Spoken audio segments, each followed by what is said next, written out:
আসসালামু আলাইকুম। আজকে আপনাদেরকে রিভিউ করতে যাচ্ছি সোহাগ গেস্ট হাউস। এটার লোকেশনটা হচ্ছে আপনার সুগন্ধাতে, সুগন্ধা মোড় থেকে এই হোটেলটাতে আসতে আপনার হেঁটে সময় লাগবে আর আপনার 30 to 40 সেকেন্ড। এটার একটা ডাবল বেডেড রুম আজকে আমি আপনাদেরকে রিভিউ করতে যাচ্ছি। আপনারা যদি ওভারঅল দেখেন এই রুমটা তাদের হচ্ছে লাক্সারিয়াস একটা ডাবল বেডেড রুম। এখানে আপনার দুটা খাট আছে। এই খাট আপনারা কমফোর্টেবলি দুজন থাকতে পারবেন। এই খাটটাতে আপনার কমফোর্টেবলি দুজন থাকতে পারবেন। বেবি সহ 3 জনও থাকতে পারবেন। এটা অনেক বড় সাইজের একটা রুম অ্যান্ড ওভারঅল তাদের এই রুমটা অনেক নিট অ্যান্ড ক্লিন। অ্যান্ড এই রুমে তারা হচ্ছে আপনার এপাশে একটা টেবিল দেওয়া আছে অ্যান্ড মিরর দেওয়া আছে। অ্যান্ড ওভারঅল যদি রুমের ওভারঅল ইন্টেরিয়রটা যদি দেখেন খুবই সুন্দর, neat and clean.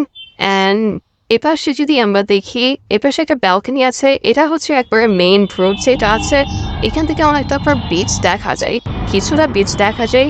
And overall এটা কানেক্টিভিটিটা ইজি। এপাশে একটা অ্যাটাচ ওয়াশরুম আছে যেটা হচ্ছে আপনার হাই কমোড। সব কিছু মিলিয়ে আপনাদের জন্য যারা সুগন্ধা মোড়ে বিচের কাছাকাছি একটা রুম চাচ্ছেন ডাবল বেড ফ্যামিলি সহ থাকবেন তাদের জন্য এটা একটা বেস্ট অপশন। সো রিজার্ভেশনের জন্য নাম্বার দেওয়া আছে, আপনারা নাম্বারে ফোন করে আপনারা আপনাদের রিজার্ভেশন কমপ্লিট করতে পারেন। Thank you so much.